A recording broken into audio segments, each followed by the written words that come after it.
जय हिंद, वंदे मातरम। बहुत बहुत स्वागत है आपका टीम निशा पर। तो आज से हम शुरू करने जा रहे हैं आपका केमिस्ट्री का रिवीजन बैच। इसमें हम सबसे पहले फोकस करेंगे 9th एंड 10th क्लास की एनसीईआरटी, और उसके बाद जो है कुछ मिसलिनियस टॉपिक्स हम 11th और 12th क्लास की एनसीईआरटी से भी कवर करेंगे।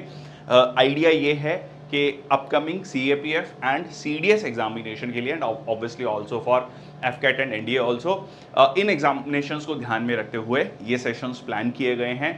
और इन सेशंस को हम जो है बहुत प्रिसाइज तरीके से समझने की कोशिश करेंगे, और आखिरी में बहुत सारे इस टॉपिक से रिलेटेड क्वेश्चंस को भी देखेंगे। शुरुआत करते हैं आज के सेशन की। मैं Sandeep Bansal, x assistant commandant BSF, आपका स्वागत करता हूं टीम निशा पर। चलिए, तो सबसे पहले आता है क्लासिफिकेशन ऑफ मैटर। केमिस्ट्री का फर्स्ट चैप्टर है 9th क्लास में, अगर आप देखेंगे एनसीईआरटी। बट इसमें हमने बहुत सारी चीज़ें इसमें ऐड की हैं। It is not just like what is given in the NCERT. बहुत सारी चीज़ें ऐड हैं, और उसके बाद आखिरी में बहुत सारे क्वेश्चंस भी हैं।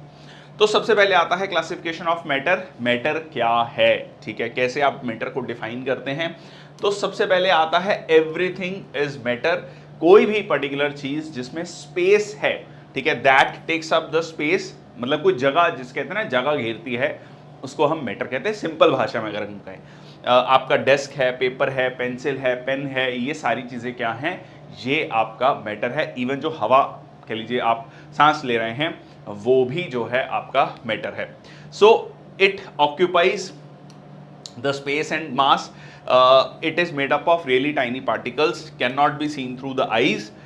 जो पार्टिकल्स हैं वो इन्फ्लुएंस करते हैं इसकी पर्टिकुलर स्टेट को, ठीक है, किस अरेंजमेंट में है, प्रॉपर्टीज को, फिजिकल और केमिकल प्रॉपर्टीज को जो है इम्पैक्ट करते हैं। सॉलिड है, लिक्विड है, गैशियस है, किस फॉर्म में है, उस चीज को डिफाइन करता है। Particles have spaces between them. In particles के बीच में स्पेस भी रहता है। अब ये कितना स्पेस है, उसके अकॉर्डिंगली ही हम इसको डिफाइन करते हैं कि ये सॉलिड है, लिक्विड है, गैशियस है, या बोस आइंस्टाइन कंडेंसेट है, या फिर ये प्लाज्मा है। Solubility depends upon it. और इसके अलावा light, heat and sound are not the matter, ठीक है, ये ध्यान में रखने वाली बात है।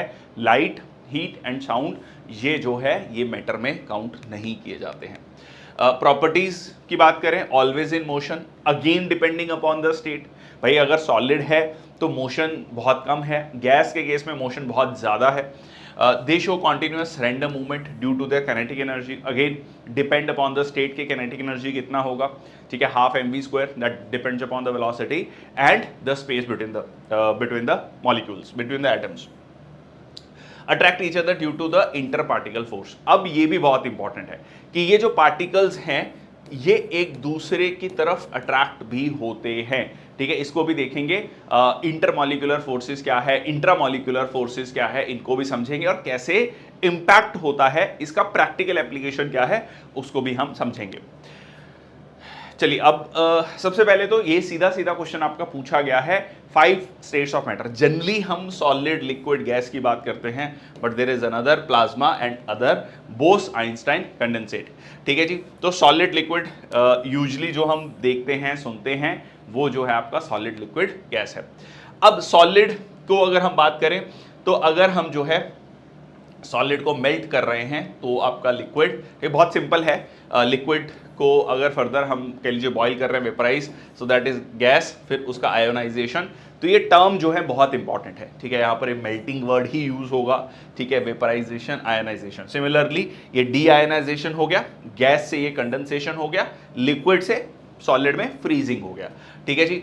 एंड अगर सॉलिड से डायरेक्टली गैस में आ रहा है तो वो क्या हो गया आपका, सब्लिमेशन, ठीक है। और गैस से सीधा सॉलिड की तरफ है तो वो क्या कहलाएगा, डेपोजिशन, ठीक है। तो ये बहुत सिंपल से वर्ड्स हैं, बहुत रेगुलरली हम यूज करते हैं, बट ये सीधा सीधा क्वेश्चन भी आपका बनता है। आगे चलते हैं, ठीक है। तो ये आपका सॉलिड में बहुत सारे एग्जांपल्स, ये हैट, स्केटबोर्ड, पेंसिल, टेबल, ठीक है, जो सॉलिड चीज़ें हैं। लिक्विड में मिल्क है, वाटर, ठीक है जी, जूस, सूप। और गैशियस में आपका wind, air, wind from fan, fog, ये सारी चीज़ें क्या आ गया आपका, गैशियस में आ गया। ओके, अब सॉलिड की कुछ प्रॉपर्टीज को देख लेते हैं, ठीक है। अब देखो, सबसे पहले अगर हम बात करें, डिफिकल्ट टू कॉम्प्रेस, सॉलिड है, इसको कॉम्प्रेस करना मुश्किल है। Tightly packed particles, space between the particles बहुत कम है। फिक्स्ड शेप एंड वॉल्यूम, क्योंकि स्पेस बिटवीन द मॉलिक्यूल्स कम है तो फिक्स शेप आपको मिलेगी, जैसे कि ice, sugar, rock, would. Smaller intercellular gaps ये हम ऑलरेडी डिस्कस कर चुके हैं। टाइप जो है इसको फर्दर क्रिस्टलाइन या अमॉर्फस में डिफरेंशिएट किया जा सकता है। अब ये क्रिस्टलाइन क्या है, अमॉर्फस क्या, अभी देखेंगे। Can not move freely, only vibrate, तो इसीलिए आप देखेंगे सॉलिड जो है बहुत मूव नहीं कर सकते, सिर्फ वाइब्रेशन आपको जनरली वहां पर देखने को मिलती है। ठीक है जी, तो ये सॉलिड की कुछ खास प्रॉपर्टीज यहां पर हो गई हैं। तो state of matter which fix shape, volume, closely packed so that they can vibrate not flow, ठीक है, रिजिड है और they can not be compressed. तो यहां पर इस तरीके से आप स्ट्रक्चर ऑफ सॉलिड्स को देख सकते हैं। अब बात आता है अमॉर्फस और क्रिस्टलाइन में क्या फर्क है। देखो अमॉर्फस में क्या होता है, इरेगुलर पैटर्न है आयंस का, यहां पर आप देख सकते हैं इरेगुलर पैटर्न है। तो अब इसमें मेल्टिंग पॉइंट क्या होगा, एक रेंज में होगा, ठीक है, मतलब एक सेट ऑफ मॉलिक्यूल्स जो है पहले मेल्ट हो रहे हैं, तो उस तरीके से आपको एक रेंज मिलता है। क्रिस्टलाइन में क्या है, रेगुलर है, रिपीटिंग अरेंजमेंट है, ठीक है, रिपीटिंग अरेंजमेंट है। Melt over a range of temperature, have a sharp melting point. इसमें कोई डेफिनेट हीट फ्यूजन आपको देखने को नहीं मिलता, डेफिनेट हीट फ्यूजन है। अभी ये चीजों को हम थोड़ा और एक्सप्लेन करेंगे फर्दर, ठीक है। इसमें एग्जांपल आप ग्लास को ले सकते हैं, इसमें एग्जांपल डायमंड ले सकते हैं। तो ये इसके अलावा इसको आइसोट्रॉपिक, सेम, ठीक है, एनिस्टोट्रॉपिक जो है इसको कहा जाता है। तो ये इसके कुछ डिफरेंसेस हैं। यहां पर आपको ये जो पहला पॉइंट है, या रादर कहूं तो पहले दो पॉइंट बहुत ज्यादा ध्यान में रखने हैं, ठीक है जी। तो ये हो गया क्रिस्टलाइन, अमॉर्फस और पॉलीक्रिस्टलाइन, मतलब ये एक काइंड ऑफ क्रिस्टलाइन और अमॉर्फस का एक मिक्सचर है। इसमें कुछ सेट ऑफ पार्टिकल्स में अरेंजमेंट देख रहे हैं, फिर कुछ सेट ऑफ पार्टिकल्स में आपको जो है इरेगुलर शेप देखने को मिल रही है, ठीक है। नेक्स्ट आता है आपका लिक्विड्स। लिक्विड की प्रॉपर्टीज को देख लेते हैं। Less tightly packed compare to you can say solids, ठीक है। वॉल्यूम फिक्स है पर शेप फिक्स नहीं है, जैसे पानी है, ठीक है। पानी को जिस भी आप शेप में रखोगे वो उस पर्टिकुलर कह लीजिए जो भी जिसमें आपने अगर बाल्टी में पानी रखा, आपने बॉटल में पानी रखा, आपने मग में पानी रखा, तो उस शेप को वो ले लेगा। लेस रिजिडिटी, ठीक है, रिजिडिटी कम है। Water, milk, blood, coffee, difficult to compress but can be, difficult to compress करना मुश्किल है पर किया जा सकता है। Then have less intercellular space, acquire the shape of the container, yes that the point I was talking about, ठीक है जी। तो स्ट्रक्चर ऑफ लिक्विड क्या है, यहां पर आप देख सकते हैं स्पेस आपको थोड़ा कंपैरेटिवली ज्यादा मिल रहा है विज़-अ-वी सॉलिड। नेक्स्ट आता है gases, particles are further apart, ठीक है जी। Large intercellular spaces, helium, hydrogen, neon, जो भी गैसेस हैं आपकी, कैन मूव फ्रीली, ठीक है, जो है बहुत फ्रीली मूव कर सकते हैं। सॉरी, हाईएस्ट कंप्रेसिबिलिटी, कंप्रेस किया जा सकता है गैस को, ठीक है। एक सिंपल सा स्पॉन्ज लीजिए, ठीक है, स्पॉन्ज को आप बहुत इजीली कंप्रेस कर सकते हैं, ठीक है, उसमें बहुत गैस है, so you can easily compress, you can take the basic example. Neither volume fixed nor shape, कोई वॉल्यूम जो है शेप इसमें फिक्स नहीं है, जैसा कि हमने देखो सॉलिड केस में फिक्स था, लिक्विड के केस में क्या था कि जिस भी कंटेनर में रखोगे उसकी शेप ले लेगा, यहां पर ऐसा कुछ भी नहीं है, ठीक है। फोर्सेस ऑफ ट्रैक्शन जो है यहां पर निग्लिजिबल आपको देखने को मिलती है। ओके, सो ये हो गया आपका सॉलिड, लिक्विड और गैस का एक बेसिक डिफरेंस। नेक्स्ट आता है प्लाज्मा। प्लाज्मा जो है फर्दर गैस के बाद की आयोनाइजेशन, ठीक है, आयोनाइजेशन वाली सिचुएशन पे पहुंच गया। अब इस केस में क्या होगा, इलेक्ट्रोमैग्नेटिक फोर्सेस पर बहुत तेजी से रिस्पॉन्ड करेगा प्लाज्मा, ठीक है जी। इलेक्ट्रिकली कंडक्टिंग है, ठीक है, आयंस बन गए हैं, ठीक है, आयोनाइजेशन हो चुका है। Produces magnetic field, produces electric current, और एक positive nuclei swim in the sea, ठीक है, उस तरीके से जो है ये फ्लो करता है। और यहां पर आपको फ्रीली मूविंग डिसोसिएटेड इलेक्ट्रॉन्स देखने को मिलते हैं। और ये जो है ऑब्वियसली जब गैस की कोई डेफिनेट शेप और वॉल्यूम नहीं है तो प्लाज्मा की कहां से होगी, ठीक है। तो ये हो गया आपका प्लाज्मा के बेसिक प्रॉपर्टीज। तो solid, liquid, gas, and then यहां पर आप देख सकते हैं पॉजिटिव और नेगेटिव, ठीक है, यहां पर आयोनाइजेशन हो चुका है। इसमें प्लाज्मा के कुछ एग्जांपल्स देख सकते हैं। लाइटनिंग है, ठीक है, लाइटनिंग है, अरोराज, अरोरा बोरियोलिस, अरोरा ऑस्ट्रेलिस, ठीक है, नदर्न हेमिस्फीयर में, सदर्न हेमिस्फीयर में, उत्तरी गोलार्ध और दक्षिणी गोलार्ध में आपको बहुत सारी ब्यूटीफुल लाइट्स देखने को मिलती हैं। अब वो डिपेंड करता है कि किस गैस के साथ टकरा रहे हैं।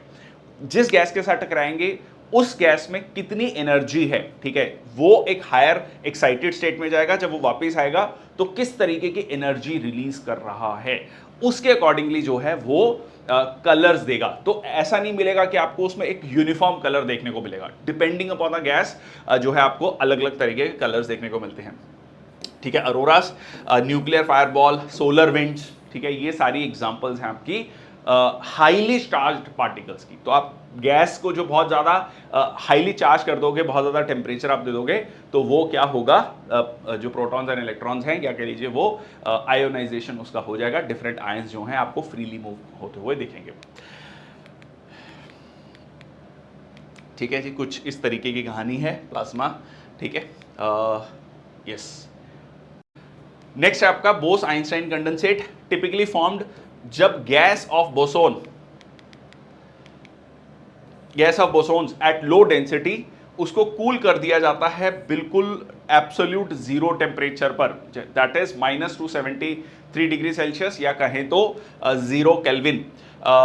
सो यहां पर change of state of matter, change from one state of matter to another and then back to the original state, इसको क्या कहा जाता है, inter conversion state of the matter कहा जाता है। बोस आइंस्टाइन क्या है, बहुत ज्यादा कंडेंस, बहुत कम टेम्परेचर पे जब आपको कह लीजिए पार्टिकल मिलता है, उसको हम क्या कहते हैं, बोस आइंस्टाइन कंडेंसेट कहते हैं। देखो इसमें फर्क क्या है, फर्क ये है कि प्रॉपर्टीज, फिजिकल और केमिकल प्रॉपर्टीज चेंज हो जाएंगी। ठीक है जी, चलिए, तो यहाँ पर एग्जांपल है बोस आइंस्टाइन कंडेंसेट की, न्यूट्रॉन स्टार, ठीक है, यहाँ पर लेजर जो है उसको हिट किया गया और क्वांटम कंप्यूटर्स के थ्रू इसको चेक किया जा सकता है, बहुत कम टेम्परेचर्स पर इसको देखा जाता है और इसकी प्रॉपर्टीज को जो है चेक किया जाता है। ओके, सो सीधा सीधा क्वेश्चन आपका पूछा हुआ है, कितने स्टेट्स ऑफ मैटर हैं, ऑप्शन दे देगा 3, 4, 5, 6। ठीक है, ये भी आपका as simple as this question भी पूछा गया है। ओके, बोसॉन के केस में अगर आप देखेंगे, एटम्स जो हैं stacked over each other, but fermions के केस में जो है आपको स्पेस देखने को मिलती है। जहाँ पर डिटेल में जाना है मैं वहाँ पर डिटेल में जाऊँगा, बट जहाँ पर बहुत ज़्यादा डिटेल में जाने की ज़रूरत नहीं है, क्योंकि ये रिवीजन सेशन है और इट इज़ नॉट नेसेसरी कि हम बहुत ज़्यादा चीज़ें हर चीज़ डिटेल में करें। फोकस थोड़ा क्वेश्चंस पे हमारा रहेगा। इफेक्ट ऑफ टेम्परेचर, जैसे ही सॉलिड कह लीजिए आप किसी सॉलिड को हीट करते हैं, होता क्या है, तो जो उसके पार्टिकल्स हैं उनके बीच में आप एनर्जी प्रोवाइड करते हैं, तो क्या होगा, टकराव बढ़ने लगेगा। ठीक है जी, इस energy overcome the particle attraction, तो जो पार्टिकल अट्रैक्शन है आपस में वो टूटने लगेगा और पार्टिकल्स एक दूसरे से दूर भागने लगेंगे। Solid melts into liquid and further into gas. So temperature जिस पर सॉलिड मेल्ट करता है उसको क्या कहा जाता है, मेल्टिंग पॉइंट। लेटेंट हीट क्या है, हिडन। लेटेंट का लिटरल मतलब होता है हिडन। हिडन हीट है जो कि ब्रेक करता है उस फोर्सेस ऑफ अट्रैक्शन को। ठीक है, जो हम पार्टिकल्स की बात करते हैं, इसके बीच के जो अट्रैक्शन है, फोर्स ऑफ अट्रैक्शन है, उसको जो तोड़ता है, जो हिडन हीट तोड़ता है, उसी को क्या कहा जाता है, लेटेंट हीट कहा जाता है। ठीक है जी, फिर वो फर्दर हम लेटेंट हीट ऑफ जो है fusion, latent heat of vaporisation, उस चीज की बात करेंगे आगे। चलिए, so required to convert 1 kilogram of solid into liquid at atmospheric pressure at its melting point is what we call the latent heat of fusion. ठीक है, लेटेंट हीट ऑफ फ्यूजन। और उसके बाद लेटेंट हीट ऑफ वेपराइजेशन क्या हो गया, जब liquid से गैस की तरफ जा रहा है, तो वो पर्टिकुलर टेम्परेचर जहां पर लिक्विड जो है फर्दर गैस में जा रहा है और फोर्स ऑफ अट्रैक्शन टूट रहा है and it is finally converting into gas, that is what we call the latent heat of vaporisation. So energy required to convert 1 kg of liquid into gas at atmospheric pressure at its boiling point is what we call the latent heat of vaporization. देखो, boiling point और vaporisation दोनों को थोड़ा सा समझेंगे। जिस temperature पर vapour pressure of the liquid is equal to the atmospheric pressure, इसको बॉइलिंग पॉइंट कहा जाता है। अब सबसे पहले तो सवाल आता है कि ये वेपर प्रेशर क्या होता है। ठीक है जी, वेपर प्रेशर क्या होता है, इसको अभी हम अगली स्लाइड्स में देखेंगे।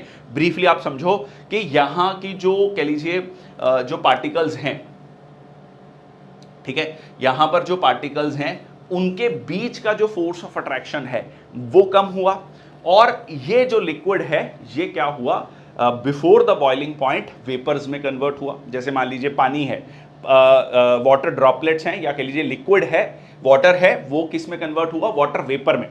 अब जब वाटर वेपर में कन्वर्ट हुआ तो जो वाटर वेपर है, इस कंटेनर की वॉल्स पर जो प्रेशर लगा रहा है उसी को हम क्या कहते हैं, वेपर प्रेशर। देखो नाम से समझो, वेपर जो प्रेशर लगा रहा है, ठीक है, वेपर प्रेशर लगा रहा है on the walls of the container, उसको वेपर प्रेशर लिटरल भाषा में अगर हम कहें तो कहा जाता है। अब क्वेश्चन क्या कह रहा है, जिस पे ये जो वेपर प्रेशर है of the liquid is equal to the atmospheric pressure, ठीक है, जब ये बराबर हो जाएगा किसके, एटमॉस्फेरिक प्रेशर से, तो क्या हो जाएगा, पानी जो है फाइनली बॉयल होना शुरू हो जाएगा।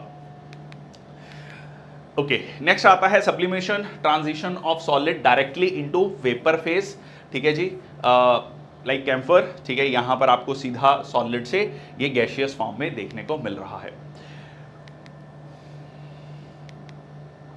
ओके, नेक्स्ट आता है effect of change of pressure, pressure increases, liquefaction increases, जैसे जैसे आपका प्रेशर इंक्रीज होगा, लिक्विफैक्शन, लिक्विड जो है बनना शुरू हो जाएगा। ऐसे समझो गैस है, गैस को अगर हम प्रेशर डाल रहे हैं तो वो क्या होगा, धीरे धीरे वो लिक्विड में कन्वर्ट होना शुरू हो जाएगा, ठीक है, एंड फर्दर जो है टू सॉलिड ऑल्सो, ठीक है, व्हेन और रिवर्स ऑल्सो, ठीक है, अगर मान लीजिए प्रेशर कम है तो वो क्या होगा, उसको स्पेस मिल रहा है, ठीक है। देखो प्रेशर को ऐसे समझो कि यहां पर स्पेस बिटवीन द मॉलिक्यूल्स कम हो रहा है, जब आप उसको प्रेस कर रहे हो, हाई प्रेशर लगा रहे हो, तो स्पेस बिटवीन द मॉलिक्यूल्स यहां पर कम हो रहा है।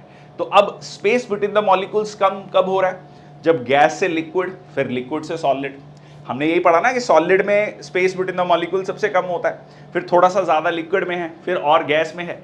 तो अगर मैं प्रेशर लगा रहा हूं और गैस है जिसमें स्पेस बिटवीन द मॉलिक्यूल ज्यादा है, और उसको कंप्रेस करने पे उसका स्पेस बिटवीन द मॉलिक्यूल्स कम हो रहा है, तो वो क्या होगा, इवेंचुअली गैस जो है लिक्विड में कन्वर्ट होगा। एग्जैक्टली वही बात कह रहा है। ये थोड़ी सी कंसेप्चुअल चीजें हैं, अगर आप ध्यान में रखोगे, समझोगे, तो क्वेश्चन बहुत ईजी हो जाएंगे।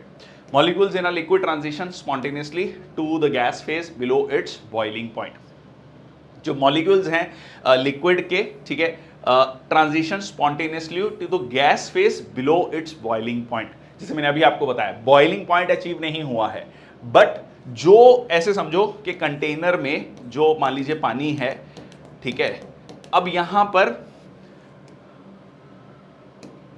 ठीक है, ये कंटेनर में पानी है, अब ये वाला जो पार्टिकल है इस पे अट्रैक्शन जो है वो आसपास के जितने मॉलिक्यूल्स हैं उनके साथ है, बट ये वाला जो पार्टिकल है उसकी अट्रैक्शन सिर्फ यहीं तक है, ठीक है, यहीं तक है, ऊपर नहीं है। तो ये वाला पार्टिकल सबसे पहले क्या होगा, जो है फोर्सेस ऑफ अट्रैक्शन वीक है, कम है, और ये क्या होगा, बॉइलिंग पॉइंट के पहुंचने से पहले ही इवेपोरेट हो जाएगा, ठीक है, पहले ही आपको वेपर्स बनने शुरू हो जाएंगे, और वो वेपर्स जो यहां पर प्रेशर डाल रहे हैं वो क्या हो जाएगा, उसको हमने कहा वेपर प्रेशर, ठीक है। फैक्टर्स अफेक्टिंग इवेपोरेशन, टेम्परेचर, भाई अगर टेम्परेचर बढ़ाओगे तो क्या होगा, इवेपोरेशन बढ़ेगा। फोर्सेस, जितना ज्यादा टेम्परेचर दे रहे हो, फोर्सेस बिटवीन द अट्रैक्शन कमजोर होता जाएगा, उतना ज्यादा एनर्जी मिलती जाएगी, और वो energy forces between the particles, force of attraction between the particles को कमजोर करता जाएगा।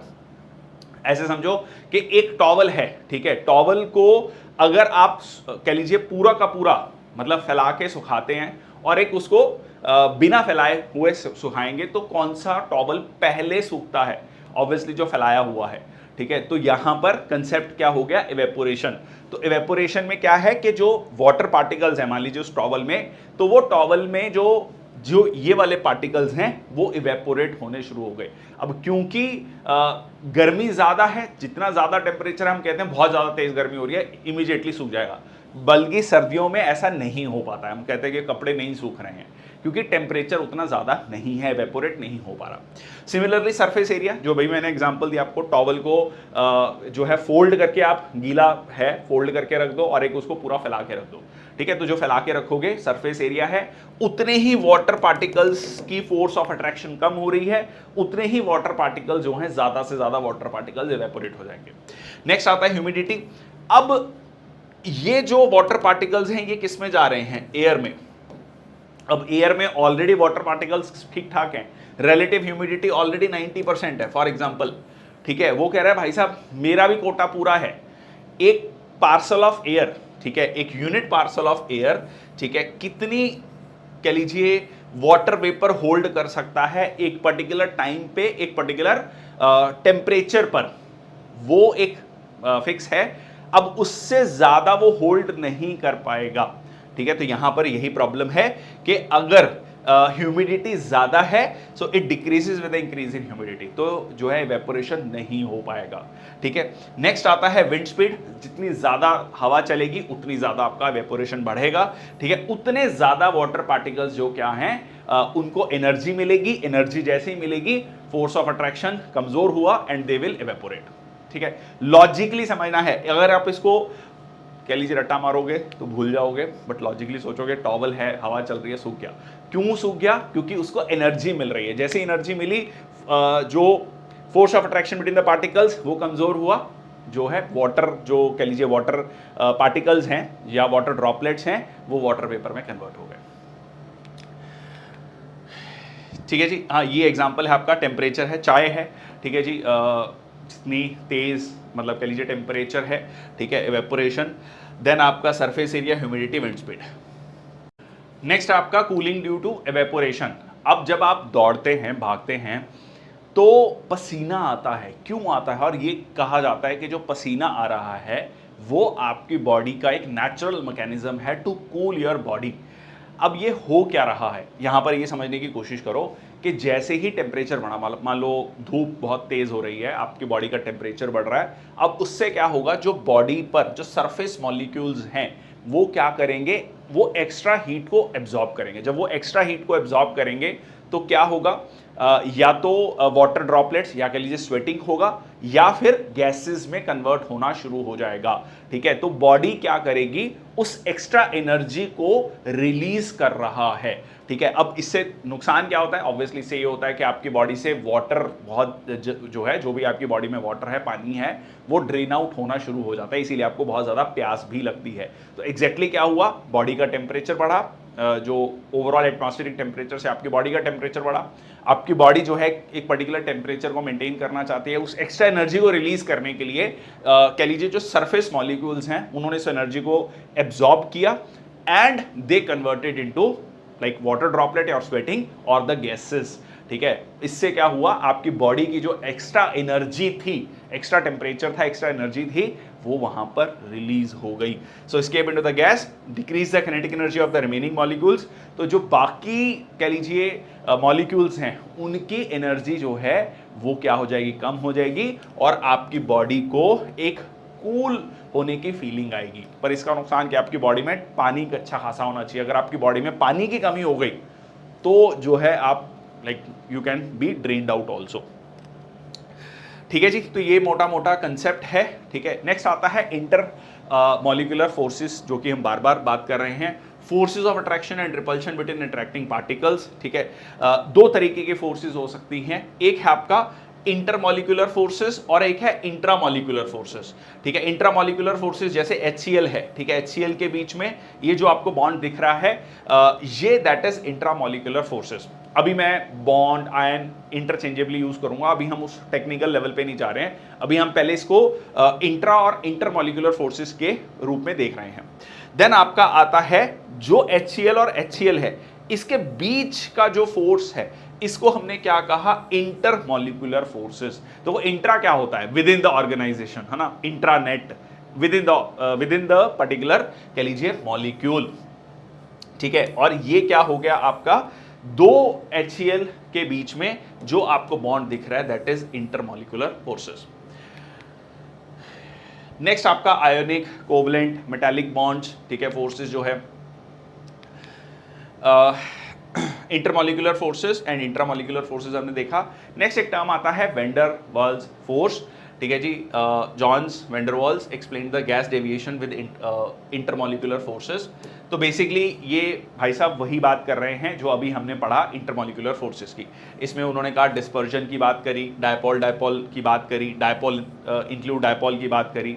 बेसिकली किस तरीके से दो मॉलिक्यूल्स के बीच में आपस में फोर्सेस ऑफ अट्रैक्शन है वो डिपेंड करता है, और उसी से जो है हम उसकी स्टेबिलिटी को मेजर करते हैं। एक छोटा सा एग्जांपल इसका लेता हूं, जैसे खाने को जल्दी पकाने के लिए जब हम खाना पकाते हैं तो उसमें हल्का सा नमक डाल दिया जाता है, उससे क्या होता है, बॉइलिंग पॉइंट बढ़ जाता है। अब ये बॉइलिंग पॉइंट क्यों बढ़ जाता है ये समझेंगे।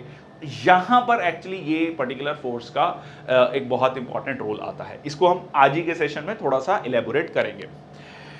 ओके, तो हो क्या रहा है एग्जैक्टली, ठीक है। यहां पर आप देखोगे रफली जो स्फेरिकल एटम्स हैं आइडियल गैस के शुड नॉट बी अट्रैक्टेड और रिपेल्ड टू वन अनदर, ठीक है। आइडियल गैस में ये है कि दो, कह लीजिए दो एटम्स हैं, उनके बीच में कोई अट्रैक्शन नहीं होनी चाहिए, बट ऐसा नहीं होता है। यहां पर आप देखेंगे ये जो है आपकी रियल गैस है, real gas atom can have an instantaneous dipole partial charges on one atom. तो यहां पर ये पॉजिटिव हो गया, ये नेगेटिव हो गया, यहां पर आपको कह लीजिए नेगेटिव और यहां पर पॉजिटिव। तो इस तरीके से पॉजिटिव और नेगेटिव आपस में एक पर्टिकुलर फोर्स जनरेट कर रहा है, attraction between the opposite partial charges neighbouring induced dipoles. इसकी वजह से क्या हो रहा है कि ये शॉर्ट टर्म के लिए, शॉर्ट टाइम के लिए एक दूसरे से जुड़े हुए हैं, ठीक है। तो आइडियल गैस में ऐसा नहीं होना चाहिए। अब ये क्वेश्चन आपका पूछा जाता है कि आइडियल गैस रियल गैस कब हो सकता है, या real gas rather ideal gas कब हो सकता है, ये आपका क्वेश्चन जो है पूछा जाता है। तो उस केस में अब आपको ये समझना है कि रियल जो आइडियल गैस है उसका मतलब क्या है, कि ये जो दो एटम्स हैं इनके बीच में फोर्स ऑफ अट्रैक्शन नहीं है। ये कब होगा, लॉजिकली सोचो, अगर ये दो एटम बहुत पास में है तो ऑब्वियसली फोर्स ऑफ अट्रैक्शन होगा, बट अगर ये बहुत दूर में है, ठीक है, बहुत दूर है, ठीक है, जैसे कहा भी जाता है लॉन्ग डिस्टेंस रिलेशनशिप नहीं चलता है। अब जो लोग जिनका लॉन्ग डिस्टेंस चल रहा है वो आप समझ लें। चलिए एनीवेज, तो ये बहुत दूर है तो उनके बीच में फोर्स ऑफ अट्रैक्शन नहीं है, पास है तो फोर्स ऑफ अट्रैक्शन है। तो यहां पर कुछ वैसी ही कहानी आपको देखने को मिल रही है। अब आपको लॉजिकली सोचना है कि अब क्वेश्चन आपका क्या पूछा जाएगा कि लो टेम्परेचर पर या हाई प्रेशर पर, हाई टेम्परेचर या लो प्रेशर पर किस कॉम्बिनेशन में जो है जो एक रियल गैस है वो आइडियल गैस के रूप में बिहेव करती है। अब जो दो एटम्स जो हैं दूर कब होते हैं, ठीक है, जब बहुत हाई टेम्परेचर होगा, ठीक है, स्पेस बिटवीन द मॉलिक्यूल्स बहुत ज्यादा होगा, या फिर प्रेशर काफी कम होगा। क्योंकि हाई प्रेशर में क्या है, हाई प्रेशर में तो आप उसको कंप्रेस कर रहे हैं, ठीक है, स्पेस बिटवीन द मॉलिक्यूल्स को कम कर रहे हैं, स्पेस बिटवीन द एटम्स को कम कर रहे हैं, ठीक है। बट जब आपका लो प्रेशर होगा तो क्या होगा, स्पेस बिटवीन द मॉलिक्यूल्स ज्यादा होगा। तो जो रियल गैस है वो आइडियल गैस के रूप में बिहेव करेगी। लॉजिक आई होप क्लियर हुआ है, ठीक है। तो लॉन्ग डिस्टेंस रिलेशनशिप पे भी आप समझ सकते हैं। तो ये जो रियल गैस है ये आइडियल गैस कब बिहेव कर रही है, जब आपका हाई टेम्परेचर है और लो प्रेशर है। ये आई होप आपको सबको क्लियर हुआ है लॉजिकली। प्लीज अब साइंस को भी अगर आप मगअप करोगे, रट्टा मारोगे, फिर गड़बड़ हो जाएगी, ठीक है। तो यहां पर लॉजिकली आपको समझना है इस चीज को, ठीक है जी। तो ये हो गया आपका van der Waals force and dispersion या लंडन फोर्सेस, ठीक है जी। This is the forces are intermolecular forces, ठीक है, regardless of their polarity, weakest of the intermolecular forces. अब ये क्योंकि दो सेम एटम्स हैं, एक पोलैरिटी क्रिएट हुई है पॉजिटिव और नेगेटिव की, पर ये बहुत स्ट्रॉन्ग नहीं है, ठीक है, responsible for the non ideal behaviour of the real gas and physical properties of the substances, ठीक है। You always attractive. अब इसकी इंटरेक्शन एनर्जी कितनी है, 1/1 divided by r⁶। Distance between the two interacting particles, तो ये क्या हो गया, इंटरेक्शन एनर्जी जो है इनवर्सली प्रोपोर्शनल है रेडियस के, ठीक है, दैट सॉरी डिस्टेंस के, distance between two interacting particles. अब डिस्टेंस ज्यादा है तो कम एनर्जी होगी, कम है तो ज्यादा होगी, जो हमने डिस्कस किया, ठीक है। Important only at short distances, magnitude depends upon the particle, ठीक है, कितना पोलराइज हो सकता है, ओके। डायपोल फोर्सेस की अगर हम बात करें, occur between polar molecules, between positive and negative end of the two polar molecules, stronger than the dispersion forces, ठीक है, but weaker then the hydrogen bonds. Hydrogen के पास एक एक्स्ट्रा जो है कह लीजिए H पॉजिटिव की कोशिश है, इधर इसको एक इलेक्ट्रॉन चाहिए, इसके पास एक पॉजिटिव है, तो ये हमेशा बॉन्ड जो है काफी स्ट्रॉन्ग आपको देखने को मिलता है। Stronger than dispersion forces but weaker then hydrogen bonds, specific dipole interaction. अब यहां पर क्या होता है, हायर बॉइलिंग पॉइंट आपको देखने को मिलता है, ठीक है। इसी की वजह से नेक्स्ट आता है आपका डायपोल इंड्यूस्ड डायपोल फोर्सेस। अब ये क्या है, ये इसको आपका डेबी फोर्सेस भी बोला जाता है। ये वो इंटरमॉलिक्यूलर फोर्सेस हैं जब पोलर मॉलिक्यूल्स जो हैं इंड्यूस करती हैं temporary dipole. Intermolecular forces when a polar molecule induces a temporary dipole. अब जैसे मैंने अभी आपको नमक का एग्जांपल दिया था, पानी में आपने नमक को डाला, NaCl को डाला, ठीक है, NaCl डाला और यहां पर H2O है, ठीक है। तो ये जो है, ये जो आपका पोलर मॉलिक्यूल है, ये यहां पर पोलैरिटी क्रिएट कर रहा है, H पॉजिटिव OH नेगेटिव, ठीक है। तो यहां पर जो है वो क्रिएट कर रहा है, एक पोलैरिटी को क्रिएट कर रहा है। So electric field causes electrons in the non polar molecule to shift creating a temporary dipole, ठीक है। तो बॉन्ड इतना स्ट्रांग बन जाएगा कि क्या होगा, ये एक्स्ट्रा एनर्जी देने पर जाकर वो बॉइलिंग पॉइंट अचीव होगा। मान लीजिए 100 डिग्री सेल्सियस है, तो आपको अब 100 डिग्री सेल्सियस पे नमक डालने पे क्या दिक्कत, मतलब दिक्कत नहीं, क्या हो क्या रहा है, क्यों हम कहते हैं बॉइलिंग पॉइंट बढ़ गया। बहुत सारे बच्चे इन्होंने रट्टा मार रखा है बट बेसिक्स नहीं समझे हैं। तो हुआ क्या है कि आपकी जो फोर्सेस हैं, ये जो NaCl है, ठीक है, और H प्लस और OH नेगेटिव, यहां पर Na प्लस हो गया है और Cl नेगेटिव, ये इसके साथ, ये इसके साथ, ठीक है। ये जो फोर्सेस ऑफ अट्रैक्शन क्रिएट कर ली है, अब आपको एक्स्ट्रा एनर्जी देनी पड़ रही है, एक्स्ट्रा टेम्परेचर को बढ़ाना पड़ रहा है जो है बॉइलिंग पॉइंट को अचीव करने के लिए। तो वो एक्स्ट्रा एनर्जी कहां जाएगी, ठीक है। अब मान लो 100 डिग्री सेल्सियस आपने इतना नमक डाला कि फॉर एग्जांपल 110 डिग्री सेल्सियस पे बॉइलिंग पॉइंट अचीव हो रहा है, तो ये जो एक्स्ट्रा एनर्जी है ये खाने को मिल रही है, खाना पक रहा है जल्दी। पहाड़ों पे क्या दिक्कत आती है, ठीक है, हायर कह लीजिए रीचेस पर ये बॉइलिंग पॉइंट पहले ही अचीव हो जाता है, ठीक है, बॉइलिंग पॉइंट पहले ही अचीव हो जाता है।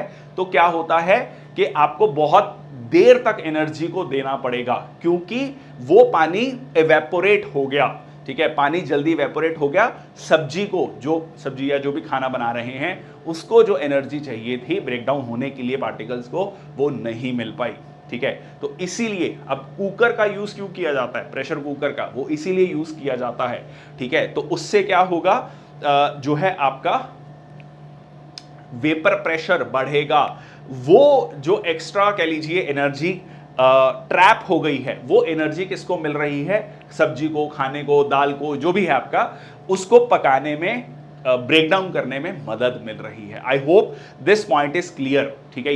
ये बेसिक NaCl क्यों डाला, ये यहां पर वो सारी की सारी कहानी यहीं पर है।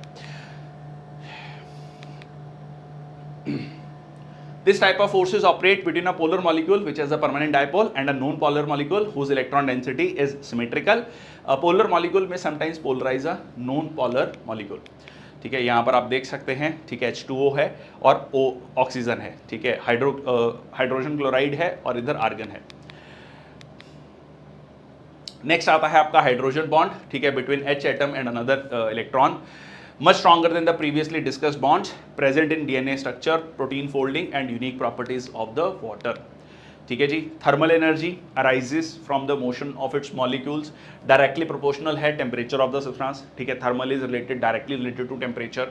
और ये क्या है, एवरेज ऑफ काइनेटिक एनर्जी है ऑफ द पार्टिकल्स, ठीक है, मतलब कितनी तेजी से जो कह लीजिए एटम्स एंड मॉलिक्यूल्स हैं वो मूव कर रहे हैं। The movement of the particles is what we call the thermal motion.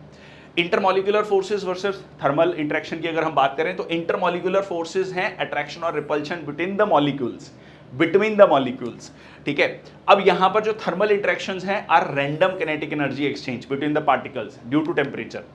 इसको इस तरीके से, ये इस वाले पे देखो, due to the motion of the particles, जो थर्मल एनर्जी है it is due to the motion of the particles, it is due to the dipole of one और द बोथ मॉलिक्यूल्स। ये इसकी टेंडेंसी है to keep the particles away, और इसकी क्या है, to keep the particles together, ठीक है।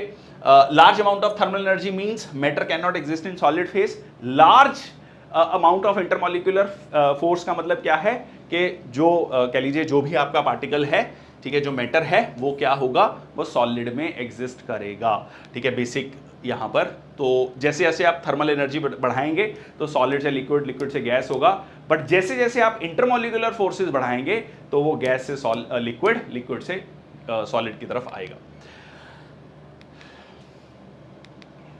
ठीक है जी। नेक्स्ट आता है आपका gas laws, describe the behaviour of the gas under various conditions, ठीक है, PV is equal to NRT, बहुत बेसिक सा एक हम फॉर्मूला पढ़ते हैं, अलग अलग लॉज हैं। अब इसके जो इंपॉर्टेंट है एग्जाम पॉइंट ऑफ व्यू के लिए वो है इसके प्रैक्टिकल एप्लीकेशंस, ठीक है। तो एक एक करके इसको देखना शुरू करते हैं। तो सबसे पहले आता है बॉयल्स लॉ, ठीक है, that says pressure inversely proportional to volume at constant temperature, ठीक है, कांस्टेंट टेम्परेचर। तो यहाँ पर इसकी रियल लाइफ एग्जांपल क्या है?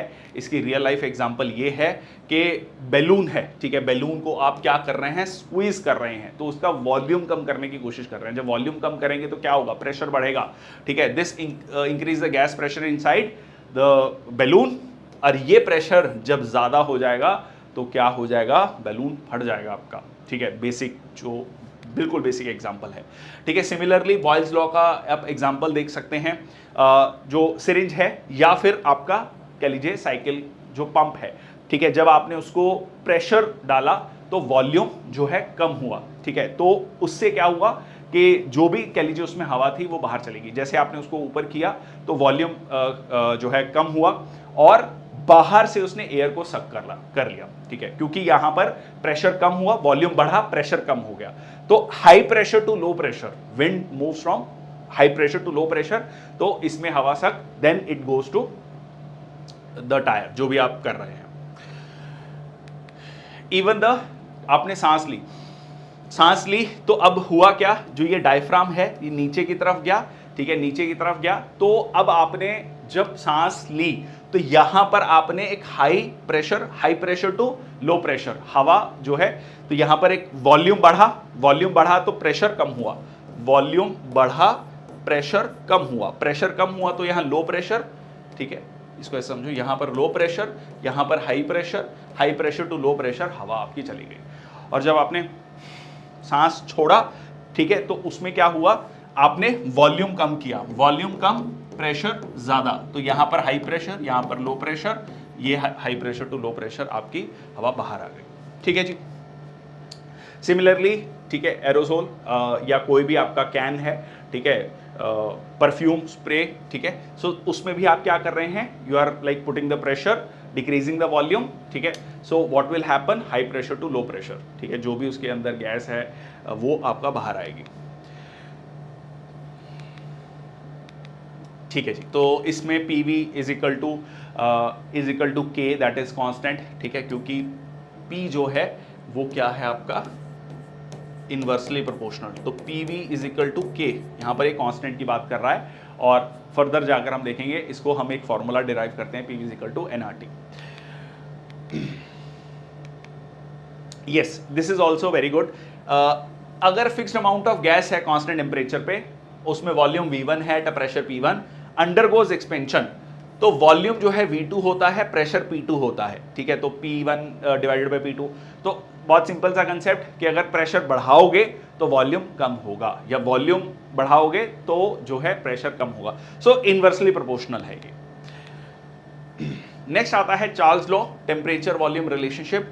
जो प्रेशर और अमाउंट ऑफ गैस है वो आपका कांस्टेंट यहां पर है, तो this law explain how gases expand as they are heated, ठीक है। तो यहां पर कंसेप्ट क्या हो गया कि टेम्परेचर जो है वो डायरेक्टली प्रोपोर्शनल है वॉल्यूम। जैसे आपने टेम्परेचर बढ़ाया, वॉल्यूम, एक बेसिक सा एग्जांपल, गर्मियों में टायर फटते हैं, ठीक है, अगर हवा ज्यादा है, क्योंकि एक्सपैंड है, गर्मी है, हीट अप करके टायर फट सकता है। Whereas in the case of winters, ठीक है, क्या हो रहा है? टेम्परेचर कम है तो वॉल्यूम भी कम हो जाता है, contract when they are cooled, assuming no change in the factors, ठीक है जी। तो यहां पर आप देख सकते हैं, when you are increasing the temperature the volume is increasing, ठीक है, because you are giving the extra energy, there will be higher kinetic energy, there will be जो स्पेस बिटवीन द मॉलिक्यूल्स है वो बढ़ेगा, and it will lead to more of volume, ठीक है। So you can see the Charles law over here, ठीक है।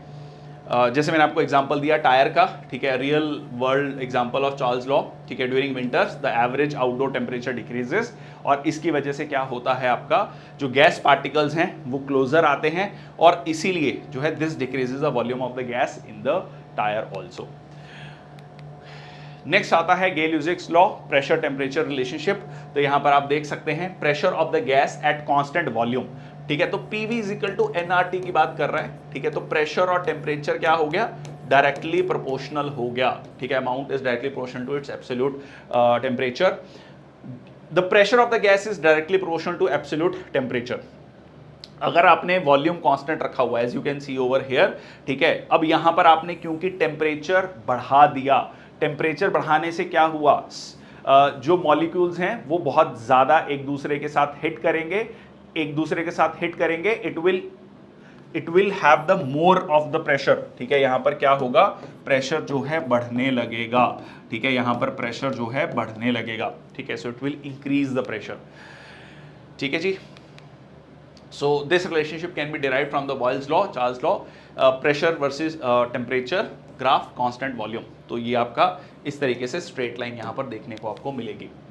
Next आता है Avogadro's law, volume amount relationship. तो यहाँ पर आप देख सकते हैं, जो यहाँ पर एक ये बहुत इंपॉर्टेंट है, इक्वल वॉल्यूम ऑफ गैसेस आपको देखने, अगर सेम टेम्परेचर सेम प्रेशर है, सेम टेम्परेचर सेम प्रेशर है, जैसा कि मान लीजिए अभी हम रूम टेम्परेचर पे दो बैलून फैलाते हैं, एक हीलियम गैस का है, एक हाइड्रोजन गैस का है, तो वो कह रहा है कि इक्वल नंबर ऑफ मॉलिक्यूल्स आपको यहां पर देखने को मिलेंगे। ये क्या इंडिकेट कर रहा है, volume depends upon the amount of gas, ठीक है, amount of gas when temperature and pressure are constant, ठीक है। तो यहां पर आपको at the same temperature and pressure balloons of equal volume have equal number of molecules, ठीक है, सेम टेम्परेचर सेम प्रेशर और इक्वल वॉल्यूम है, तो उसमें क्या है, इक्वल नंबर ऑफ मॉलिक्यूल्स आपको देखने को मिल रहे हैं। 1 मोल hydrogen, 1 mole oxygen, 1 mole that is carbon dioxide, ठीक है, regardless of the gas which. तो यहाँ पर इस गुब्बारे में, उस बैलून में कौन सी हवा है मैटर नहीं करता, नंबर ऑफ मॉलिक्यूल सेम है, ठीक है। अगेन सेम एग्जांपल, अब इसका प्रैक्टिकल एग्जांपल आप देखें, जैसे ही आप बास्केटबॉल को उसमें ज्यादा मान लीजिए हवा को पंप इन करते हैं, ठीक है, मोर गैस मॉलिक्यूल्स इनटू इट, मान लीजिए पिचका हुआ है और आपने उसको हवा उसमें डाली, तो वो क्या है, उसमें आपका साइज मिलेगा, the more molecules the greater the volume, ठीक है, जितने ज्यादा मॉलिक्यूल्स हैं उतना ज्यादा उसका आपको वॉल्यूम देखने को मिलेगा। ये इसका एक बेसिक सा एग्जांपल है। Similarly flat tyre takes up less space than the inflated tyre because it contains less air, ठीक है। एक मोल में आपका 6.022 इंटू 10⁻23 यूनिट्स, आपका ये बहुत ही स्टैंडर्ड, आगे के सेशंस में जब हम न्यूमेरिकल्स कुछ इससे रिलेटेड न्यूमेरिकल सॉल्व करेंगे तब आपका ये काम में आएगा। नेक्स्ट आता है आइडियल गैस इक्वेशन, ठीक है जी। ये मैंने आपको बताया hypothetical with no intermolecular forces. अब अगर इंटरमॉलिक्यूलर फोर्सेस कब नहीं होगा, जैसे मैंने आपको बताया ना कि दूर है, जब दो एटम्स, दो मॉलिक्यूल्स आप बहुत दूर है एक दूसरे से, ठीक है, उसमें इंटरमॉलिक्यूलर फोर्सेस नहीं है। दूर कब होगा, जब बहुत ज्यादा टेम्परेचर होगा या बहुत कम प्रेशर होगा, ठीक है, प्रेशर नहीं है तो बहुत दूर की तरफ जाएगा, ठीक है जी। तो ये क्या है, आपका आइडियल गैस सिचुएशन आपको देखने को मिलता है। ओके, नेक्स्ट आता है Dalton law of partial pressures. ये सिंपली ये कहता है कि अगर दो गैसेस मिक्स नहीं हो रही हैं तो जो एक पर्टिकुलर वॉल्यूम पे जो जिसका प्रेशर है, मान लीजिए एक का प्रेशर P1 है, दूसरे का P2 है, तीसरे का P3 है, तो अब जब तीनों को आप मिला देंगे तो तीनों जो टोटल प्रेशर होगा वो P1 plus P2 plus P3 होगा। Total pressure of the mixture of non reactive gases equal the sum of partial pressure, ठीक है। Pressure exerted by each gas, हर गैस का जो प्रेशर है इन द मिक्सचर वो उतना ही है जितना कि सेम वॉल्यूम में अलग से उस गैस का था, ठीक है। तीनों गैस का मिला के तीनों का सम अप हो जाएगा, ठीक है, सेम टेम्परेचर कंडीशंस पे।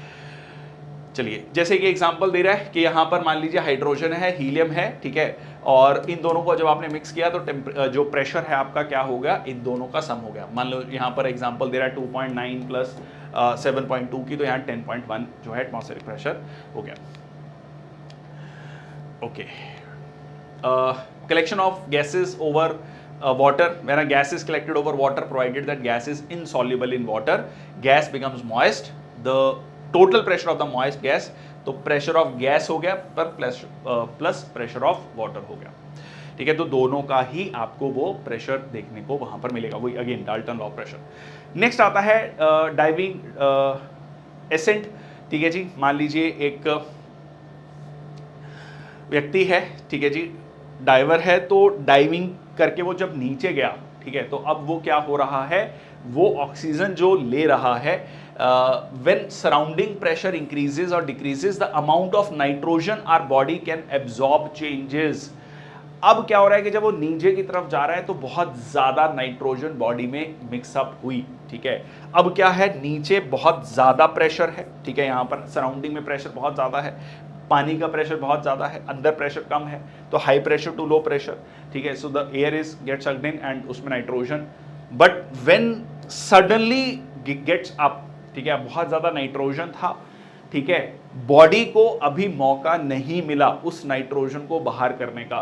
सो ascending too quickly won't allow enough time for nitrogen to leave the body, ठीक है। उससे क्या होगा, उससे sudden collapse, it can be fatal also, a person can die also, ठीक है। तो इसीलिए कहा जाता है कि बहुत धीरे धीरे जो है एसेंट होना चाहिए, बहुत धीरे धीरे जो है ऊपर की तरफ आना चाहिए।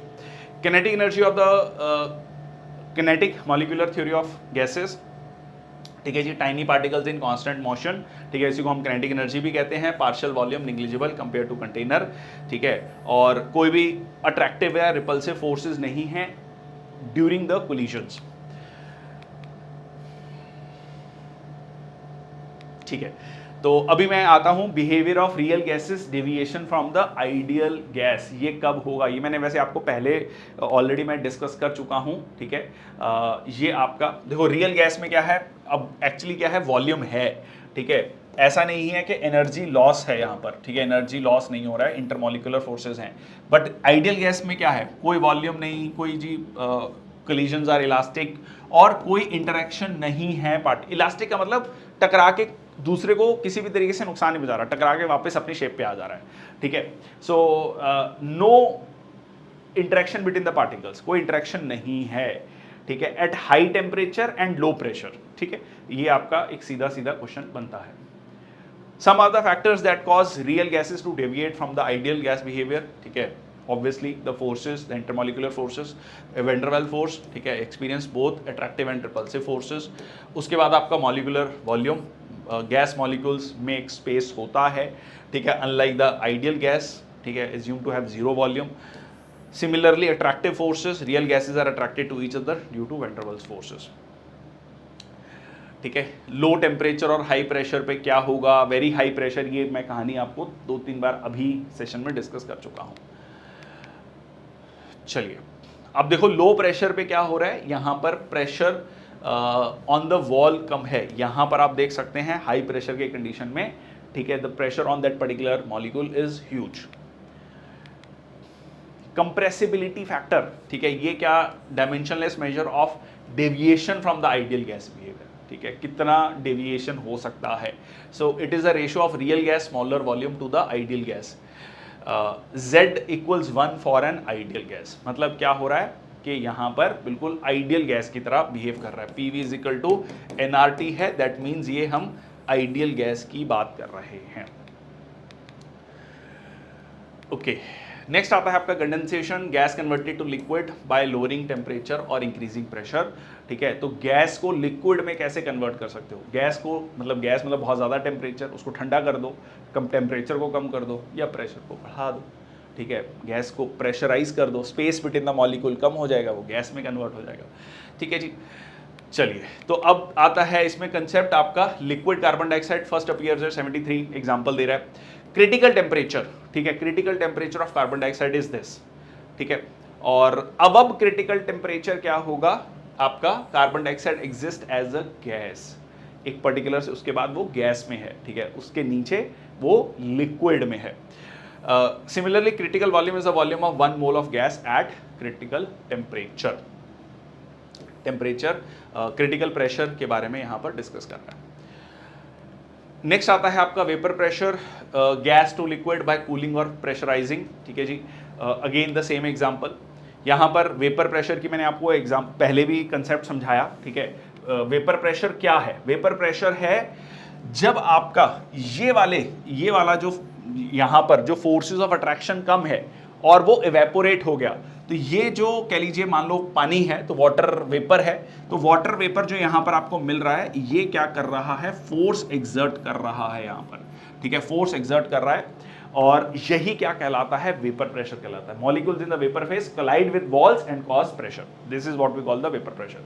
अब अगर जितना इवेपोरेशन है उतना ही वो कंडेंस भी हो रहा है तो क्या हो जाएगा, इक्विलिब्रियम हो जाएगा, ठीक है। कोई भी जो क्या होगा, मान लो एग्जांपल इसका ऐसे समझो, रूम टेम्परेचर पे कोई लिक्विड पड़ा है, ठीक है, रूम टेम्परेचर पे लिक्विड है, उसमें भी वेपोरेशन हो सकता है भाई, टेम्परेचर है, गर्मी है, 45 degree temperature for example, but उतना ही जो है वो कूल डाउन भी हो जा रहा है, तो वो इक्विलिब्रियम की सिचुएशन हो गई।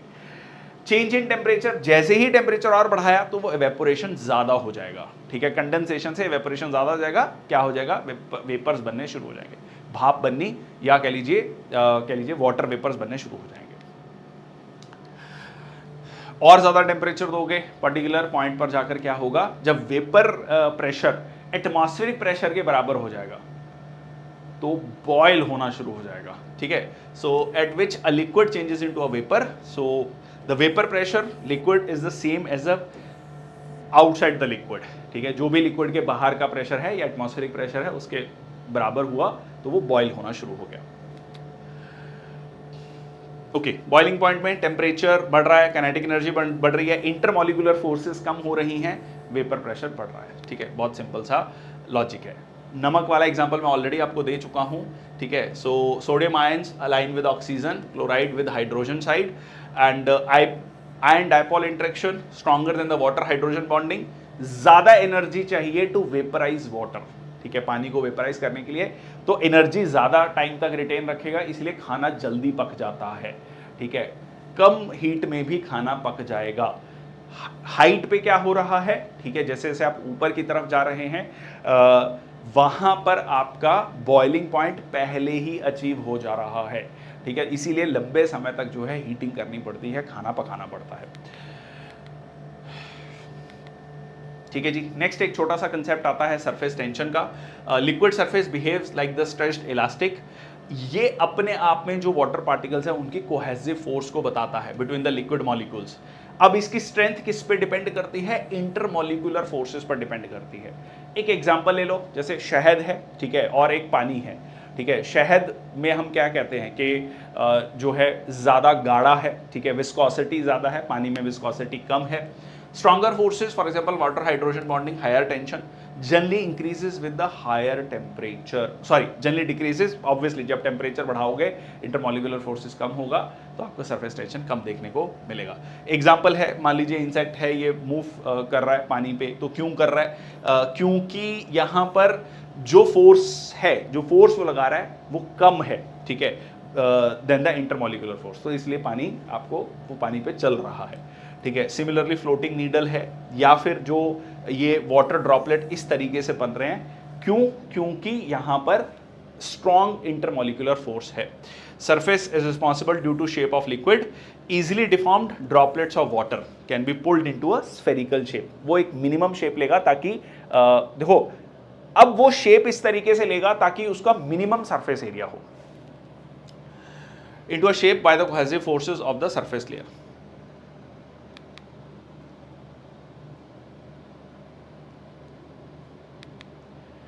विस्कोसिटी क्या है, measure of fluids resistance to flow, arises from the friction between the fluid layers as they move, strong intermolecular forces increases the viscosity by resisting the layer movement, ठीक है, तो कितना कह लीजिए लेयर्स के बीच में रेजिस्टेंस है उसको दर्शाता है। स्ट्रॉन्ग इंटरमॉलिक्यूलर फोर्सेस क्या करेंगी, ज्यादा इंटरमॉलिक्यूलर फोर्सेस हैं, ठीक है, स्ट्रॉन्ग है तो इंक्रीजेस द विस्कोसिटी, एग्जांपल शहद, ठीक है, हनी, ठीक है, स्ट्रॉन्ग इंटरमॉलिक्यूलर फोर्सेस तो आपको विस्कोसिटी ज्यादा मिलेगी, ठीक है जी। Similarly coefficient of viscosity measure the fluid's resistance.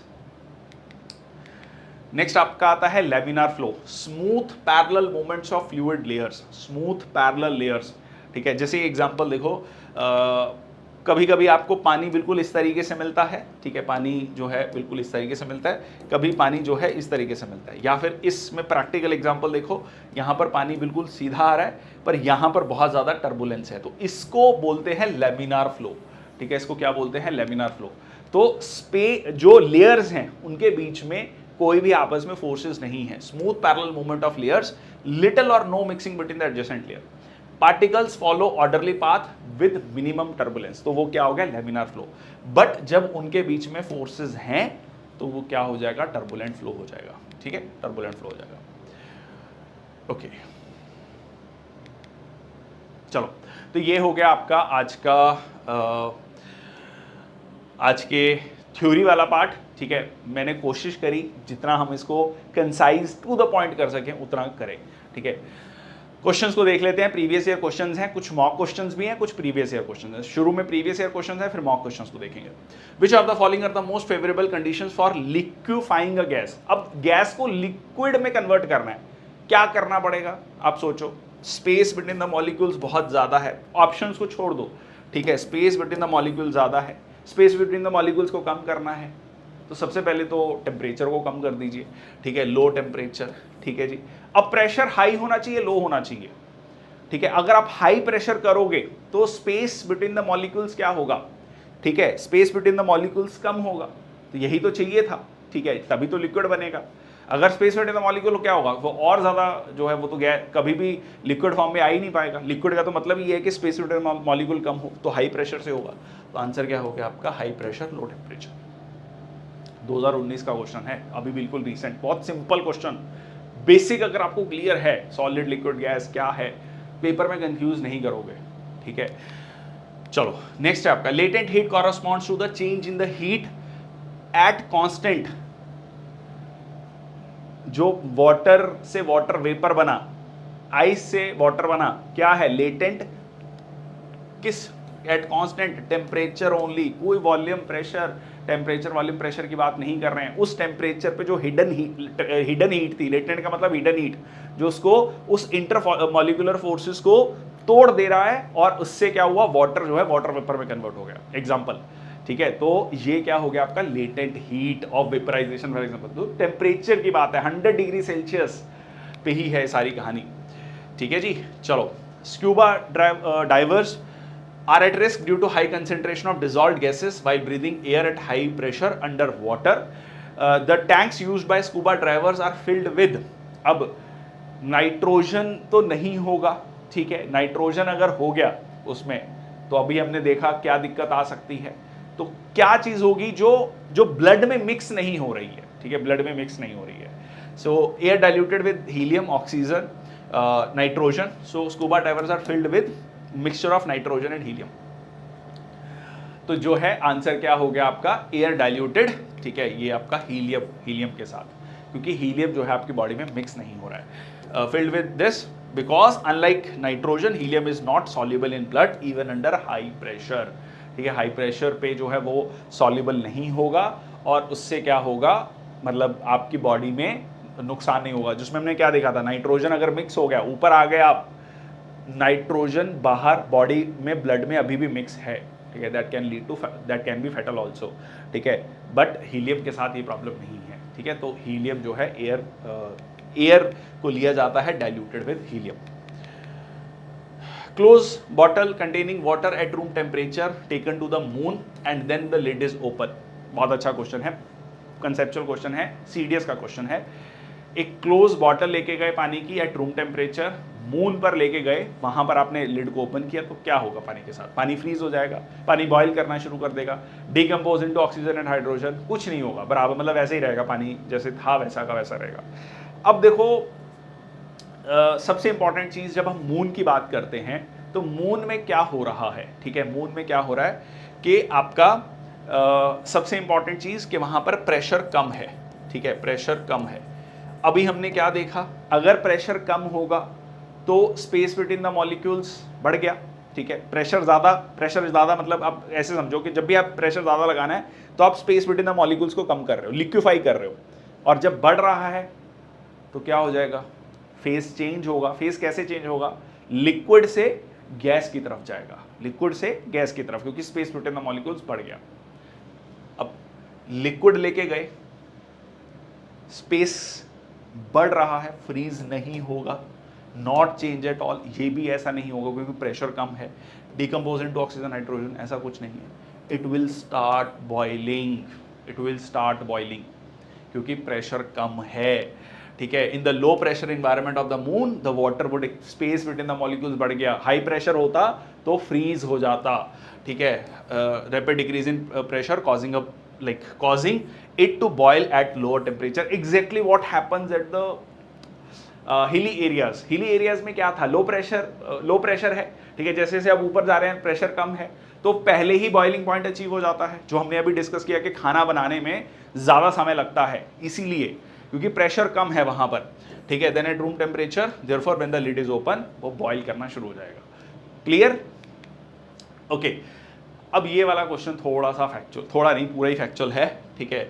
अब ये आपको पता है ये नहीं है, ये question once in a while पूछा जाता है, इसको याद करने की कोशिश कर लेते हैं, ठीक है। इसमें personally I don't like much this type of question, क्योंकि इसमें बहुत ज़्यादा कुछ समझने समझाने वाला नहीं है। अगर आपको आता है रटा हुआ है, आपने रट्टा मार रखा है, तो आप आंसर कर सकते हैं। देखो डाल्टन को दाल से याद कर लेना, ठीक है। दाल तो कहा भी जाता है ना कि मल्टीपल प्रोपोर्शन, सारी दालें खानी चाहिए, मल्टीपल दालें खानी चाहिए, ठीक है। एक दाल अगर आप खा रहे हो तो कोई ना कोई डेफिशिएंसी रहेगी, तो इसीलिए आपकी बॉडी में अलग अलग तरीके की दालें जानी चाहिए। दाल से डाल्टन हो गया, ठीक है। प्रोस्ट, ठीक है, डेफिनेट प्रोपोर्शन बाय वेट, तो प्रोस्ट को प्रीस्ट से याद रख लो, प्रीस्ट, ठीक है। पुजारी जी क्या कह रहे हैं कि अपने वेट पे ध्यान रखो, ठीक है, खाना सही से खाओ। पहले सब कुछ पुजारी ही थे ना, प्रीस्ट ही थे ना, सब कुछ बताते थे, वही डॉक्टर भी थे, वही सब कुछ थे, ऑल इन वन कहानी रहती थी। तो वो कह रहे हैं अच्छा खाना खाओ, वेट को कंट्रोल करो, ठीक है, डेफिनेट प्रोपोर्शन बाय वेट, सबको बराबर खाना मिलना चाहिए, सबको मिलना चाहिए, इस तरीके की बातें वो कर रहे हैं। एंटियोनी लेवियोजर, कंजर्वेशन ऑफ मास, ठीक है जी। तो यहाँ पर एंटनी क्या कह रहे हैं, कंजर्वेशन ऑफ मास की यहाँ पर बात कर रहे हैं, ठीक है, कंजर्वेशन ऑफ मास की बात कर रहे हैं। Joseph Louis Gay, definite proportion by volume, ठीक है। सो लुइस गे क्या कह रहे हैं, वॉल्यूम की बात कर रहे हैं, definite proportion by volume. Again I told you, इसमें आपको याद ही करना पड़ेगा, ठीक है। Okay, next, intermixing of particles of two different type of matter on their own. Intermixing of particles of two different types of matter on their own is called diffusion, sublimation, evaporation, humidity. अब देखो sublimation तो एक phase change है, evaporation भी phase change है, humidity कितने water vapor हैं एक parcel of air में। अगर आपको definition clear है तो diffusion सीधा सीधा आंसर आ रहा है, बाकी तीनों ऑप्शन ही नहीं बन रही हैं। सब्लिमेशन बेसिकली फेज चेंज है, इवेपोरेशन फेज चेंज है, ह्यूमिडिटी वाटर वेपर को दर्शा रहा है। ऑप्शन क्या हो गया आपका A. A change of state of matter directly from solid to gas without changing into liquid state is called, humidity तो नहीं होगा, सब्लिमेशन, फ्यूजन, वेपराइजेशन। अब सॉलिड टू गैस, ठीक है जी, सब्लिमेशन, ठीक है। जिन्होंने सब्लिमेशन सोच लिया था मतलब सही सोच लिया है, दिमाग में आपका फिट हो रही है चीजें। Change of state matter directly from gas to liquid, ठंडा कर रहे हो आप, ठंडा कर रहे हो, ठीक है। तो सॉलिडिफिकेशन, फ्यूजन, सब्लिमेशन नहीं है, दैट इज, ठीक है, कंडेंसेशन, ठीक है, कंडेंस कर रहे हो वाटर वेपर को पानी में, वाटर वेपर को वाटर में लेके आ रहे हो for example. Change of state matter directly from liquid to gas, temperature बढ़ रहा है, मतलब पानी से वाटर वेपर टेम्परेचर बढ़ रहा है, तो क्या होगा, ह्यूमिडिटी नहीं है, सो वेपराइजेशन, इवेपोरेशन, यस, इवेपोरेशन अलग कंसेप्ट है, ठीक है जी। तो इसमें क्या हो गया आपका वेपराइजेशन। अब कई लोगों के, अगर किसी के दिमाग में अगर इवेपोरेशन आ रहा है तो ध्यान में रखना, इवेपोरेशन क्या था, बॉइलिंग पॉइंट से पहले ही जो वाटर पार्टिकल्स वाटर में, जैसे आपने पानी, मतलब आपने गीला कपड़ा था, आपका टॉवल था, आपने सुखाया, तो टॉवल कैसे सूख जा रहा है भाई, पानी जो था टॉवल में या किसी भी कपड़े में, बॉइलिंग पॉइंट तो अचीव नहीं हुआ, 100 डिग्री सेल्सियस तो अचीव नहीं हुआ, मान लो 40 डिग्री टेम्परेचर था, 50 डिग्री टेम्परेचर है, फिर भी वो सूख गया। क्यों सूख गया, एवेपोरेशन की वजह से, क्योंकि जो सरफेस पे पार्टिकल्स है उसने एनर्जी को एब्जॉर्ब किया, इंटरमॉलिक्यूलर फोर्सेस कम हुई और वो एवेपोरेट हो गया, ठीक है। इस तरीके से जो है वो निकलता गया, ठीक है, मतलब पानी इवेपोरेट होता गया, ठीक है। तो ये एक अलग कंसेप्ट है, ये वेपराइजेशन अलग एक पूरा कंसेप्ट है। फेज चेंज की बात कर रहे हैं, फेज चेंज में हम वेपराइजेशन की बात करते हैं। Change of state of matter directly from solid to liquid, बर्फ है, पानी बन रही है, बर्फ पानी, ठीक है। देखो ये बेसिक सा एग्जांपल दिमाग में रखोगे, दिमाग चलेगा। फ्यूजन, ह्यूमिडिटी नहीं होगा, सब्लिमेशन नहीं है, इवेपोरेशन भी नहीं है, ऑप्शन ही एक बचा, ठीक है। So that is fusion, which is the correct form. 0 degree Celsius 275, 273, 273 kelvin, ठीक है, 273 केल्विन। ड्राई आइस क्या होता है? ड्राई आइस क्या होता है? Solid carbon dioxide, liquid carbon dioxide, dry है, आइस है। आइस मतलब सॉलिड है, ठीक है। तो सॉलिड क्या है? कैल्शियम ऑक्साइड, ठीक है जी, solid carbon dioxide. Clear? So dry ice, ice मतलब solid. Okay, change of liquid into vapour at any temperature below its boiling point.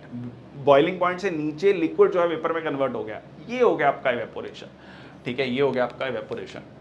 Amount of water vapour present in the air is called. कितना water vapour है एक parcel of air में, वो क्या कहलाता है? Humidity कहलाता है। अब उसमें भी फर्दर कंसेप्ट आता है, एब्सोल्यूट ह्यूमिडिटी, रिलेटिव ह्यूमिडिटी, ठीक है। तो अभी के लिए हम उसको होल्ड ऑन करते हैं, अभी उस पर नहीं जाएंगे। If the surface area is increased then the rate of evaporation. Surface area, towel आपने जो है फोल्ड करके डाल दिया और पूरा फैला के सुखाया है, तो फैला के सुखाया जल्दी सूखेगा, इवेपोरेशन ज़्यादा होगा, ठीक है। सरफेस एरिया बढ़ गया, ज़्यादा वाटर पार्टिकल्स इवेपोरेट हो रहे हैं, so it will increase. Surface area is increase, rate of evaporation will increase. It is common observation that clothes dry faster on a. जो कपड़े हैं कब सूखेंगे जल्दी? रेनी डे पे। रेनी डे पे क्या होगा? ह्यूमिडिटी बहुत ज़्यादा है, ज़्यादा वाटर वेपर होल्ड ही नहीं कर पा रहा है, भाई साहब मैं बिल्कुल पेट भर गया है। अब पेट भरा हो, आपको कोई कह दे जी आपका फेवरेट मिठाई आपको दे दे, लड्डू, जो भी आपको, रसगुल्ला, गुलाब जामुन पसंद है, आपको कहोगे नहीं भाई साहब अब नहीं मैं खा सकता, मतलब अब बिल्कुल यहाँ तक भरा पड़ा हो, ठीक है।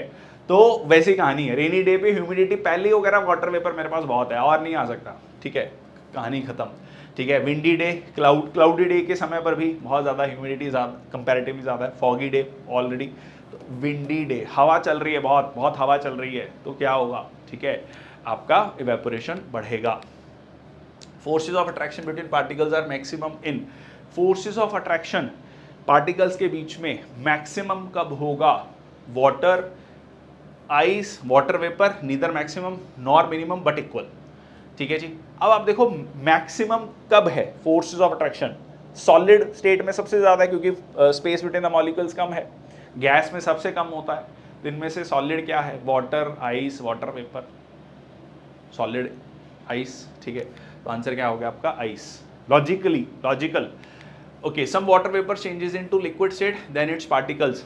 जब वाटर वेपर लिक्विड में कन्वर्ट हो रहा है, वाटर वेपर भाप जो है पानी में कन्वर्ट हो रही है, एनर्जी कम हो रही है। Particles gain energy, loses energy, neither losing, obviously it loses energy, ठीक है। एनर्जी लूज हो रही है, तभी वो वाटर वेपर जो है वाटर में कन्वर्ट हो रहा है। Carbon dioxide can be liquefied easily, can be easily liquefied and even solidified, because क्यों ऐसा होता है, ठीक है। उसको लिक्विफाई किया जा सकता है, मतलब गैस है, लिक्विफाई कर दिया और फिर सॉलिड में कन्वर्ट कर दिया। इसमें वीक फोर्सेस ऑफ अट्रैक्शन है, comparatively more forces of attraction than other gases. अब कोई भी चीज सॉलिड कब बनेगी? जब उसके बीच में फोर्स ऑफ अट्रैक्शन स्ट्रांग होगा। अगर वीक है तो वो सॉलिड बनेगा ही क्यों? It has more intermolecular space. Intermolecular space है तो सॉलिड नहीं बनेगा। तो इंटरमॉलिक्यूलर स्पेस ज्यादा है तो वो तो गैस है, ठीक है, या गैस है या फर्दर प्लाज्मा है, ठीक है। It is present in the atmosphere. तो आंसर क्या हो गया? लॉजिकली पेपर में आपको नहीं पता आंसर, बट आपको बेसिक प्रॉपर्टी पता है सॉलिड लिक्विड गैस की। तो आंसर क्या हो गया आपका? Comparatively more force of attraction. Force of attraction ज्यादा है, वही तो चाहिए सॉलिड में। स्पेस बिटवीन द मॉलिक्यूल्स कम होना चाहिए, फोर्सेस ऑफ अट्रैक्शन स्ट्रांग होना चाहिए, सॉलिड में रहेगा, ठीक है। तो ये आंसर हो गया, ठीक है जी। अगर आपने कार्बन डाइऑक्साइड की प्रॉपर्टी नहीं पढ़ी, आपको सॉलिड की प्रॉपर्टीज, ये कंसेप्ट समझ आया है, वुड बी। नेक्स्ट आपका विच of the following has the highest kinetic energy. ये थोड़ा स्पेलिंग गलत है, ठीक है, इग्नोर दिस हाईएस्ट। अब देखो particles of ice eight 0 degree Celsius, particle of water at 0 degree Celsius, water at 100 degree Celsius, steam eight 100 degree Celsius. Obviously 0 degree Celsius तो ice, उसमें तो ऐसे बहुत ज़्यादा एनर्जी नहीं हो रही है। 100 डिग्री सेल्सियस पे, ठीक है, ऑप्शन इन दोनों में से होगा, पहली बात तो ये क्लियर है। अब मेरे को कंफ्यूजन है कि भाई पानी है या स्टीम है, किस में एनर्जी ज़्यादा है, किनेटिक एनर्जी किस में ज़्यादा है। अच्छा आप लॉजिकली सोचो, पानी है, पानी में अभी भी फोर्सेस ऑफ अट्रैक्शन है, ठीक है, फोर्सेस ऑफ अट्रैक्शन है, तो जो एनर्जी है हिडन हीट वाली, लेटेंट हीट, वो किस में जाएगी? वो इन फोर्सेस ऑफ अट्रैक्शन को तोड़ने में जाएगी। अभी पार्टिकल बहुत तेजी से मूव नहीं कर पा रहे हैं, अब ये स्टीम बन चुका है, वाटर वेपर है, गैस है, ठीक है, वाटर वेपर है, क्या हो गया? आजाद हो गया, ठीक है, उड़ता पंजाब बिल्कुल खुला घूम रहा है, ठीक है। तो अब क्या है, किनेटिक एनर्जी बहुत तेज है, क्योंकि वो वाटर जो वेपर है वो आपस में टकरा रहा है अब पूरी तेजी से। अब जो फोर्स ऑफ अट्रैक्शन थी वो टूट गई, ठीक है, बंधन तोड़ के उड़ गया है, पंछी उड़ारी मार चुका है, ठीक है। तो आंसर क्या हो जाएगा आपका? डी हो गया। बोस आइंस्टाइन कंडेंसेट, अब बिल्कुल हम low zero, sub zero, sorry absolute zero temperature की बात कर रहे हैं। Very low kinetic energy, low kinetic energy, high kinetic energy, highest kinetic energy.